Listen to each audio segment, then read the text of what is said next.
go to the lesson directly. But we do have several background passages, and our in print passage actually comes from two different portions of the Bible. We have an Old Testament passage and a New Testament passage. There, the flavor of them still is the same as we look at both the Old Testament passage as well as the New Testament passage, as we deal with the adult topic entitled Understanding Leads to Peace. Understanding leads to peace. Have you ever had inner turmoil? When within yourself you really couldn't find any peace. There was turmoil within your own mind, within your own soul, within yourself. There was a lack of peace. Well, this morning we have a recipe for that. We've got a recipe to heal that. It's called understanding. It's called understanding. Understanding leads to peace. I love the book of Isaiah. Isaiah is one of the Old Testament's major prophets. And we have 4 major prophets, 5 books that perhaps belong in that category, but 4 writers of the books that we call the major prophets. They would be Isaiah, Jeremiah, Ezekiel, and Daniel. And then we have 12 minor prophets in the Old Testament. And just bear with me. We're going to get on the bus shortly. But whenever we refer to Isaiah as a major prophet, it can cause a misunderstanding because it can give the impression that what those major prophets had to say was more important than the minor prophets. Wrong answer. What each of them had to say was very, very important. It's not as if, though, what the major prophets said was more important than the minor prophets. The difference between major and minor prophets is the amount they wrote. It's the amount they wrote. The major prophets actually wrote more, and because of the fact of the volume, the size of their writings was larger, they have become known as major prophets. It's not as if, though, what they had to say was any more important than what the minor prophets had to say. Something else about prophets that you need to know, that there never was a crisis when God didn't send a prophet. There never was a crisis when God didn't send a prophet. So anytime you see an Old Testament prophet, either major or minor, it means they came to address a particular crisis. They came to address a particular crisis. And not just one crisis. In Isaiah's case, Isaiah's ministry was so long and so powerful until he actually had a chance to address a few crises and not just one. The first crisis, however, that he had to deal with was the Assyrian crisis, Assyria to the north. And we're going to learn about that on Monday night, too. Not this Monday night, but on our Old Testament survey, we'll take a look at some of the crisis periods of the Old Testament and the cause that prophets were sent forth to deal with those particular crisis situations. By the way, is your life without crisis? Is your life without trouble or times of trouble? No. But here's the good news, is God always has a word for your season. God always has a word for your season, no matter what your season. Whether it's a beautiful, wonderful, sunshiny day in your life, or if it's raining and cold in your life, it doesn't matter. God has a word for your season. God has a word for your season. And his word will give to us understanding. His word will give to us understanding. And understanding is going to lead to what? Peace. Understanding is going to lead to peace. First of all, we have a passage from the second chapter of the book of Isaiah. Y'all do remember how Isaiah, how he gets cranked up real good in ministry. You do know it was in the year that King Uzziah died, in chapter 6, when he saw also the Lord high and lifted up.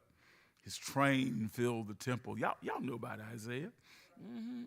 And indeed, he has a powerful and forceful ministry. And listen at what he says, and it shall come to pass in the last days that the mountain of the Lord's house shall be established in the top of the mountains and shall be exalted above the hills, and all the nations shall flow unto it.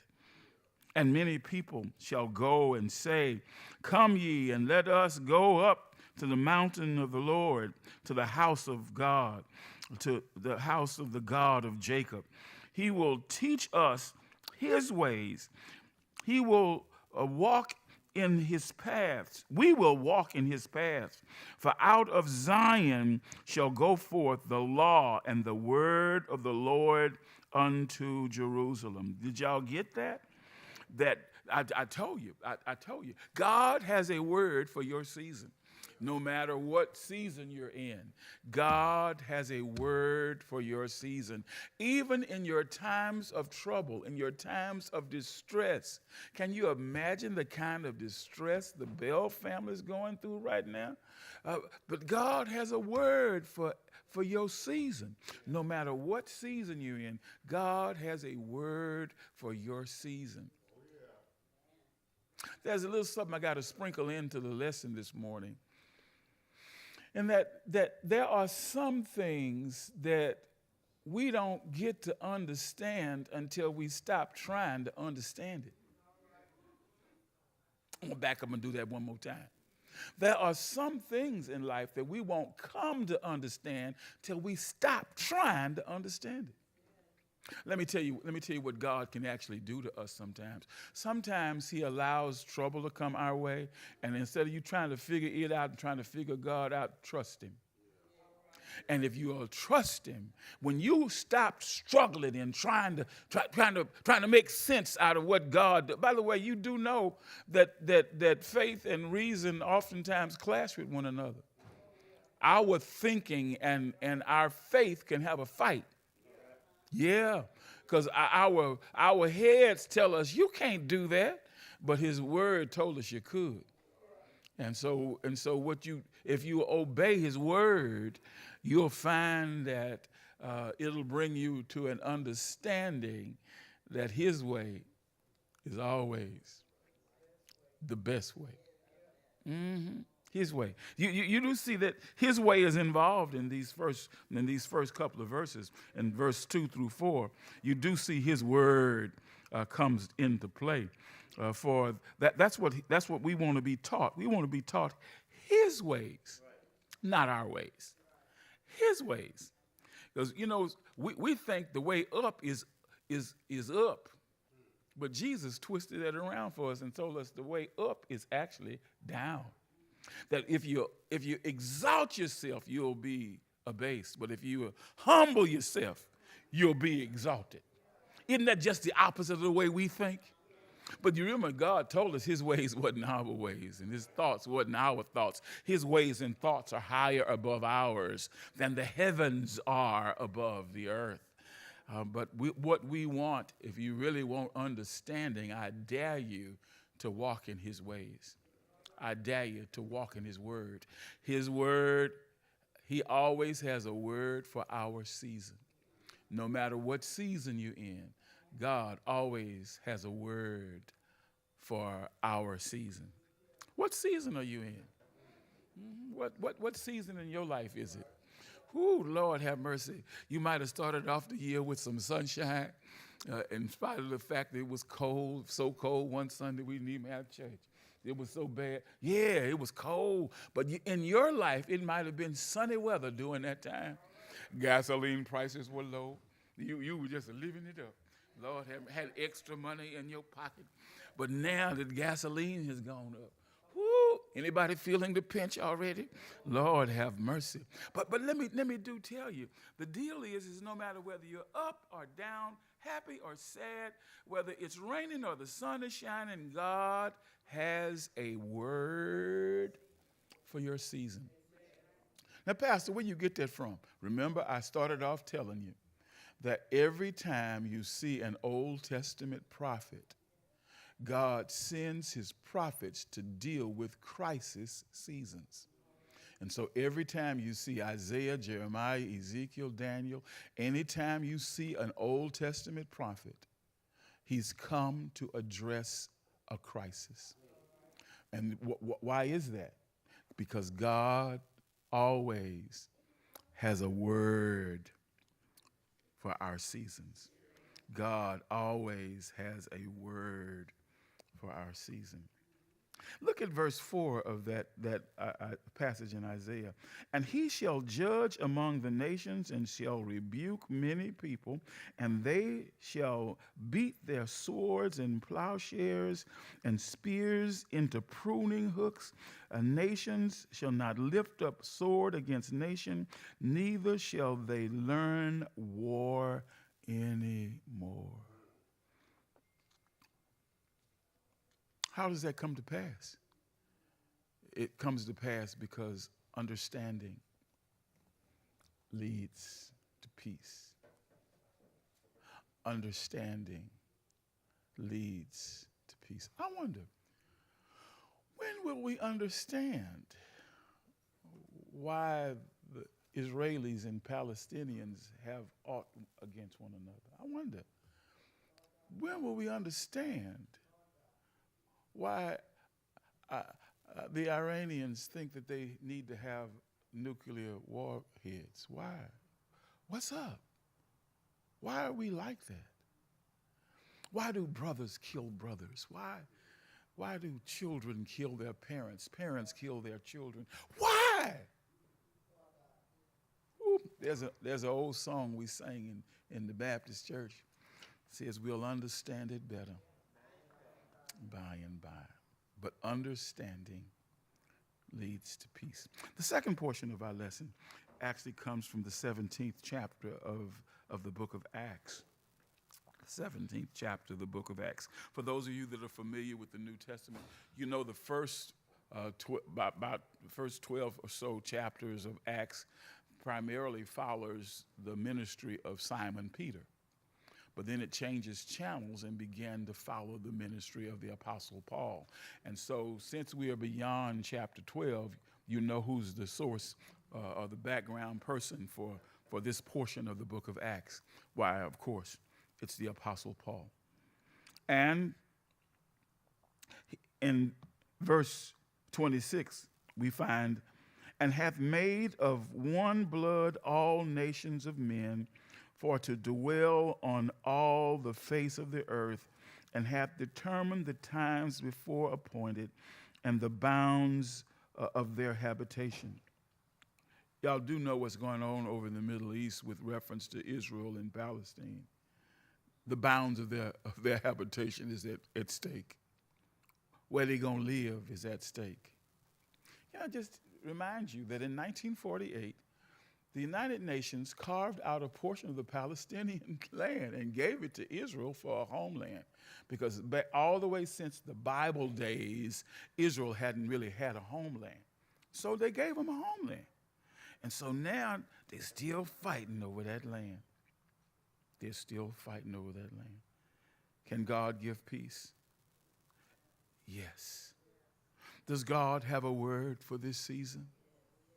Yes. But does anybody bother to listen to him? Are the Palestinians going to listen to him? Is Israel going to listen to him? Are we going to listen to him? That they should seek the Lord, if haply they might feel after him and find him, though he be not far from every one of us. Guess how far God is from us? Not far. Not far. Not far. Not far. For in him we live and move and have our being, as certain also of your own poets have said, for we are also his offspring. We literally belong to him. We are his children. We are his children. Now, I'll tell you what can happen sometimes that can certainly disturb the peace is when we think we are better children than others. We think that we are superior to somebody else. No. Oh, and by the way, you do know church folk are real good at that. We're real good at looking down at somebody because they own dope. They are drunk. She's a prostitute. We are real bad about looking down on folk. But how are we going to look down on anybody when all of us used to be some of them? You're saved now. You at church now. But where you been? All of us used to be something. Mm-hmm. But thank God for his grace. Thank God for him saving us and snatching us even from the hands of the enemy, giving to us a life where we can know peace. Peace. Peace. Peace. There's another word that we could parallel with peace. It's called satisfaction. Do you know some folk just ain't satisfied? Why? They ain't got no peace. They ain't got none. But oh, if you'll walk with the Lord, not only will he give you peace, he is capable of satisfying the insatiable.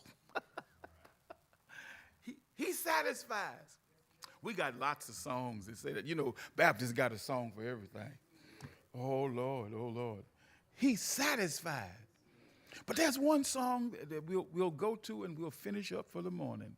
One song says, I am satisfied with Jesus.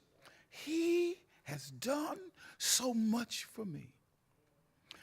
But the question comes to me, is my master satisfied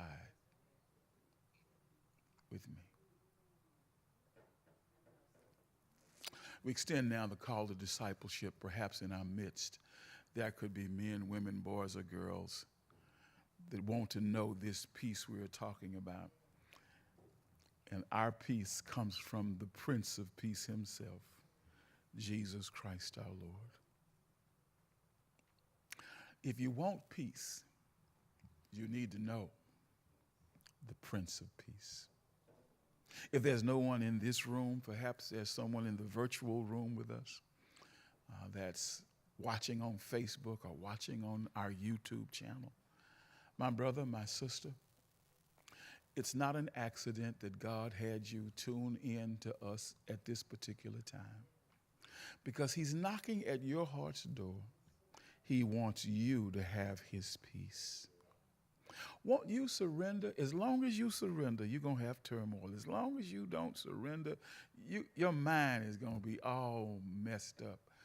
But if you surrender to him, he's the one that can give you peace. It's ours to extend, yours to accept or to reject. And you know, I told you we have a song for everything. So if you'll help me. He that believeth shall have an everlasting life. Oh, he that believeth on the Father and the Son shall have an everlasting life. Oh, he that believeth shall have an everlasting life. Oh, he that believeth on the Father and the Son shall have an everlasting life. Ours to extend, yours to accept or to reject. We ask that you'd go into prayer now, those of you who are going to remain here in the sanctuary. Our choir is going to join us, and ushers and the officers that can will join us in the fellowship hall for our circle of